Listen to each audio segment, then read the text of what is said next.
మీరు కలర్ అంటున్నారు. సావిత్రి గారు భయంకరమైన కారు నలుపు, వాణిశ్రీ గారు మామూలు నలుపు కాదు. ఆవిడకి 4 గంటలు 5 గంటలు మేకప్ చేసేవారు వాణిశ్రీ గారు. కరెక్టే అండి, మీరు చెప్పేది కరెక్టే. బట్ నేను వచ్చేప్పటికి ట్రెండ్ చాలా మారింది, చాలా మారింది. అంత అప్పుడు ఉన్నంత ఇప్పుడు సావిత్రి గారు అప్పుడు ఎంత లావు ఉన్నవారు, బట్ చక్కగా ఫేస్ అందంగా ఉంటే ఓన్లీ ఆ ఫేస్ చూసేవారు అనమాట. మీకు ఆ స్ట్రక్చర్ చూసేవాళ్ళు కాదు. ఈవెన్ భానుమతి గారు కానీ మన వాణిశ్రీ గారు కానీ అప్పుడంతా స్ట్రక్చర్ ఏమి చూసేవాళ్ళు కాదు. ఫేస్ వర్క్ అప్పుడు అన్న ఓన్లీ ఎక్స్ప్రెషన్స్, యాక్టింగ్ ఇది చూసేవారు అనమాట. ఆ తర్వాత జనరేషన్ ఇప్పుడు శ్రీదేవి గారు వాళ్ళంతా వచ్చేప్పటికి స్ట్రక్చర్ మెయింటైన్ చేసేవాళ్ళు, అందము అన్నీ వచ్చేసింది కదా. సో అది అప్పటికే మీకు నార్త్ ఇండియన్స్ చాలా మంది వచ్చారు. నగ్మా గారు అప్పటికి వచ్చేసారు, మీ టైంకి వచ్చేసారు. సో అక్కడ అదే వచ్చింది. ఖుష్బూ గారు వీళ్ళందరూ ఇక్కడ ఎంటర్ అయిపోయారండి. అప్పటికి వాళ్ళంతా వచ్చి ఇక్కడ అప్పుడు సామ్రాజ్యం ఏలుతున్నారు. ఆ టైంలో నేను ఎంటర్ అయ్యాను. అప్పుడు ఎలా ఉంటుంది చెప్పండి. సో అంటే కొన్ని సినిమాలకి ఇలా ఉంటే చాలే అనుకొని దొరికేది వేరు. అన్ని కమర్షియల్ సినిమానికి అలా అనుకోరు కదా. ఒక గ్లామర్ హీరోయిన్ కావాలనుకుంటారు, చాలా అందం మంచి కలర్ కావాలనుకుంటారు. సో అక్కడ మనం ఫెయిలియర్ అవుతాం కదా. అవును, 100%. చూడగానే వెంటనే మైనస్ మార్కులు పడిపోతాయి. ఇప్పుడు కొంతమంది పర్వాలేదు, మనకి మెయిన్ కావాల్సింది ఫేస్ అందము, స్ట్రక్చరు, యాక్టింగ్, ఇది చాలు అనుకునే డైరెక్టర్స్ కొంతమంది. లేదు నాకు అలా కలరే కావాలనుకున్నది ఎక్కువ మంది అప్పట్లో. ఇప్పట్లో కూడా ఎప్పుడైనా అందుకని బ్లాక్ కి అంత తొందరగా వచ్చిన తర్వాత ఇప్పుడు మధ్యలో కొంచెం ట్రెండ్ మారింది. మన దీపికా పడుకున్నంత ఒక డస్టీ కలర్ అని అది ఇప్పుడు ఫేమస్ అయిందండి. మేము వచ్చినప్పుడు ఆ డస్టీ కలరే బ్లాక్ అని చెప్పి మమ్మల్ని పక్కన పెట్టేవాళ్ళు. చాలా ఎక్కడో లక్కీగా దొరికేది అంతే. ఇప్పుడు వీటిష్ అంటున్నారు, బ్లాక్ వీటిష్ అంటున్నారు, డస్కీ కలర్ అని ఏమేమో అంటున్నారు. దాని ఇప్పుడు పేర్లు పెట్టి దాని ఒక ఫ్యాషన్ చేసుకున్నారు. మేము ఉన్నప్పుడు అలా కాదండి, కొంచెం కష్టమే. అయిన తర్వాత కూడా ఇక్కడంతా మేకప్ వేయమని చెప్పేవాళ్ళు, కలర్ ఎందుకంటే దీనికి డిఫరెన్స్ రాకూడదని. సో ఇవన్నీ మేము ఎదుర్కోవాలి, ఒకేలా ఉండాలని. సో అప్పుడు నేను చాలా మా అమ్మని తిట్టేదాన్ని, నువ్వు ఎందుకు మా నాన్న కలర్గా కనలేదు, నువ్వు మా బ్రదర్ మంచి కలరు, వాడు మాత్రం ఎందుకు అంత కలర్ ఉన్నాడు అని మా నాన్నగారు లాగా వాడు, మా అమ్మ కొంచెం కలర్ తక్కువ. ఇలాగా నాకు ఆ ఒక ఫీలింగ్ నాకు ఎప్పుడు ఉండేది. మా అమ్మతో ఎప్పుడు నేను వెళ్ళి మా అమ్మతోనే గొడవ పెట్టేది, నాకేంటే తెలుసు దేవుడు నీకు ఆ కలర్ ఇచ్చాడు, నువ్వు హీరోయిన్ అవుతావు నాకు తెలిసి ఉంటే నేను ఇంకొంచెం కుంకుమ ఎక్కువ తాగేదాన్ని.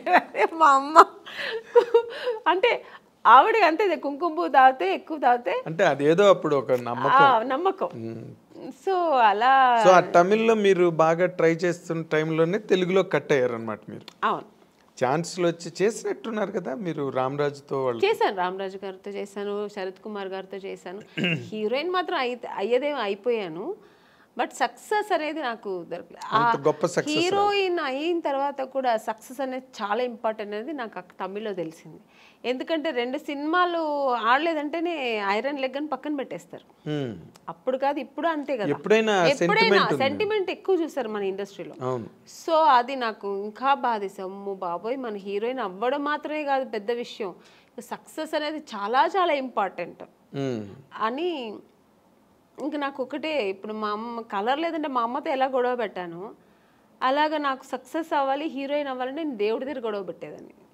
నేను ఎందుకు ఇంకెవరు నాకు ఎక్కువ నా ఫ్రెండ్ కానీ నాకు మా తల్లిదండ్రుల కంటే ఎక్కువ కనెక్ట్ అయ్యేది నేను దేవుడితోనే. ఇంకా నేను అలా పెరిగాను చిన్నప్పటి నుంచి. కొంచెం మా ఇంట్లో ఎక్కువ ఆధ్యాత్మికంగా మా నాన్నగారు కొంచెం భక్తి పూజలు ఎక్కువ. మా నాన్నగారు ఎక్కువ టెంపుల్స్కి వెళ్తుంటారు, మా అమ్మ కూడా అంతే, కొంచెం పూజలు. మెడ్రాస్లోనే కల్చర్ ఎక్కువ బేసిక్. లేదు, మేము బేసికలీ బెంగళూరు కదా, ఈవెన్ బెంగళూరులో కూడా. సో అది అలవాటు అయిపోయి నాకు దేవుడితో ఎక్కువ కనెక్ట్ అయ్యేదాన్ని నేను. సో అక్కడ ఆయన అడిగేదాన్ని, ఎందుకు నన్ను ఇలా చేస్తున్నావు, నాకు సక్సెస్ ఇవ్వాలి అని. సినిమా షూటింగ్ వెళ్తున్నానంటే ఫస్ట్ దేవుడు ఈ సినిమా పెద్ద సక్సెస్ అవ్వాలి వేడుకుంటా. ఇప్పుడు ఇప్పుడు కూడా అంతే, ఏ సినిమా నేను చిన్న క్యారెక్టర్ చేసినా దేవుడి దగ్గర అదే వేడుకుంటా. నేను చేసిన ప్రొడ్యూసర్స్ హ్యాపీగా ఉండాలంటే ఆ సినిమా సక్సెస్ అవ్వాలి. సో దాన్ని సక్సెస్ చేయాలని అయితేనే కదా మళ్ళీ. అవును కదా, ఆ ప్రొడ్యూసర్స్ బాగుంటాయి కదా, మనలాంటి వాళ్ళు అందరూ బాగుంటాం. 100%. అదే ఇందాక మీరు చెప్తున్న దాంట్లో అంటే తమిళ్లో మీరు చేస్తున్నప్పుడు ఏమైనా మీ మీద పాలిటిక్స్లు గట్ట ఏమైనా జరిగాయండి? అంటే లేదండి, అలాంటి వాతావరణం ఏమైనా ఉండేది అప్పుడు? నాకు అలాంటి వాతావరణం ఎక్కడా లేవు. వచ్చాయి ఇప్పుడు పెద్ద పెద్ద కంపెనీలు ఎక్కడ నాకు రాలేదు. ఎందుకంటే మీరు గరగట్ గోపన్న సినిమాలో ఫస్ట్ బుక్ అయింది, అది వచ్చి అలా జరిగింది. తర్వాత దేవికి గారి అమ్మాయి కనక దానిలోకి వచ్చింది. యాక్చువల్ కరకటకారంలో నా ఫొటోస్ వెళ్ళి ఫస్ట్ సెలెక్ట్ అయిపోయానండి. సెలెక్ట్ అయిపోయి ఇంకా షూటింగ్ ఇంకొక 15 days 10 days ఉందన్నప్పుడు అక్కడ ఒక చిన్న కాంట్రవర్సీ జరిగింది. అంటే నన్ను తీసుకెళ్ళి యాక్ట్రెస్ నళిని గారు అని ఉంటారు, అవును, రామరాజు గారు వాళ్ళ వైఫ్, వాళ్ళు సిస్టర్ హస్బెండ్ నన్ను తీసుకెళ్లారు. యాక్చువల్గా ఆయన ముందు నళిని గారికి మేనేజర్ అట. సో ఆయన అది ఆయన ప్రొఫెషనల్ అనమాట.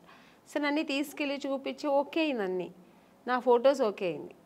తర్వాత ఆయన ఏమన్నారంటే 5 years అగ్రిమెంట్ వేసుకోవాలి, నేను మీరు హీరోయిన్ చేస్తారు కదా, అన్ని డేట్స్ నేనే చూస్తాను. ఓకే డేట్స్ ఫైన్, మీరు డేట్స్ చూసుకోండి అన్న, బట్ రెమ్యునేషన్ నాకు 50%, మీకు 50% అన్నారు. అది నేనైతే ఓకే చెప్పాను. నాకు అప్పుడు అంత హీరోయిన్ అయిపోవాలి, పెద్ద హీరోయిన్ అయిపోవాలి. అక్కడ నాకు డబ్బు ప్రిఫరెన్స్ నేను ఎప్పుడు ఇవ్వను, నాకు తెలియదు కూడా. ఓ డబ్బు ఇలా చేయొచ్చు, డబ్బు కూడా చాలా ముఖ్యం అనేది ఇప్పుడు తెలుసు, నాకు అప్పుడు తెలియదు.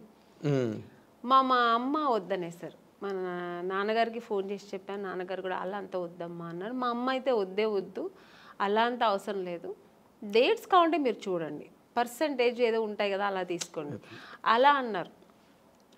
సో టోటల్గా వాళ్ళతో మనం డిపెండ్ అయిపోతే కష్టం అని చెప్పి నా అమ్మ వద్దనేసారు. అమ్మ నేనన్నాను ఎందుకమ్మా అంటే, మళ్ళీ మనకు సినిమాలో ఆ సినిమా పోతుంది అన్నమాట. నువ్వు అవ్వాలంటే హీరోయిన్ ఎవరు మార్చలేరు, దేవుడు ఉన్నాడు, నువ్వేం భయపడకు, వద్దు అలాగంతా అనేస్తే నెక్స్ట్ జరిగింది అదే. ఆ సినిమా నాకు లేదు, నేను కరగాటకార సినిమాలో లేదు, వాళ్ళు పిలవనే లేదు మళ్ళీ నన్ను.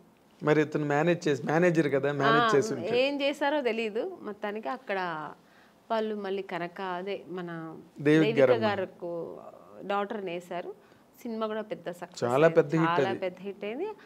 పైగా రామరాజ్కి అప్పుడు ఎంజీఆర్ కున్నంత ఇమేజ్ ఉండేది. ఆవిడ కూడా, అమ్మాయి కూడా పెద్ద హీరోయిన్ అయింది.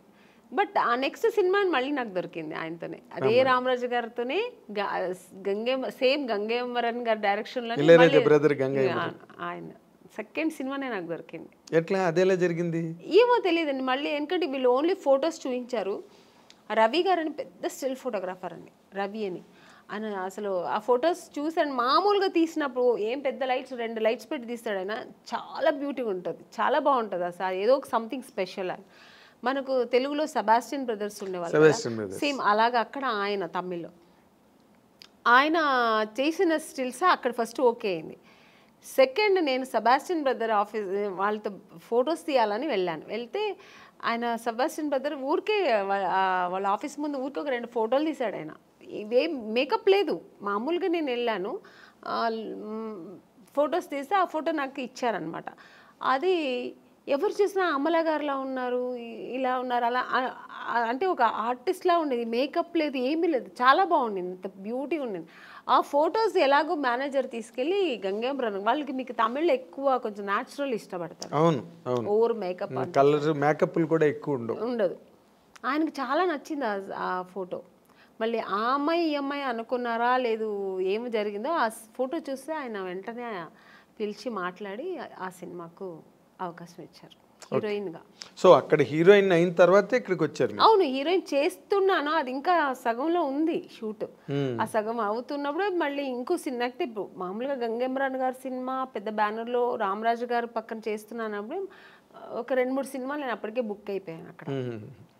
సో చేస్తూ ఉన్నప్పుడు నాకు తెలుగులో ఆఫర్ వచ్చింది, ఎవరు మన ఈవి గారు. కానీ నాకు తమిళ్లో ఇంత కష్టపడి ఇంకా తెలుగు ఎంత పెద్ద ఇండస్ట్రీ అప్పట్లో. అవును, ఎప్పుడైనా పెద్ద ఇండస్ట్రీ. ఇప్పుడు అంటే నేనేమంటాను, అప్పుడు ఓన్లీ తెలుగు మాత్రమే పెద్ద ఇండస్ట్రీ. ఇప్పుడు కన్నడ, ఈ తమిళ్ ఇప్పుడు అన్నీ కొంచెం ఆ ఈక్వల్ వచ్చేసింది. ఇప్పుడు ఒకప్పుడు కన్నడ ఇండస్ట్రీ అంటే ఏమీ లేదు, ఇప్పుడు ఈక్వల్ టు మనకు తెలుగులా వాళ్ళు ఎక్కువ ఖర్చు పెట్టి రవిచంద్రతో ప్రారంభమైంది. అవును, అప్పుడు అలా కాదు, ఓన్లీ తెలుగు ఇండస్ట్రీ అంటేనే ఒక హిందీ తర్వాత నెక్స్ట్ మనకి తెలుగు. అలాంటి ఇండస్ట్రీలో మనకు దొరుకుతుందా? అమ్మో బాబా, అది ఇంపాసిబుల్. మేము తమిళ్లోనే ఇంత ట్రై చేశాను, ఇంకా తెలుగులో చాలా కష్టం అనుకొని నాకు అసలు నమ్మకం లేదండి, కానీ దొరికింది.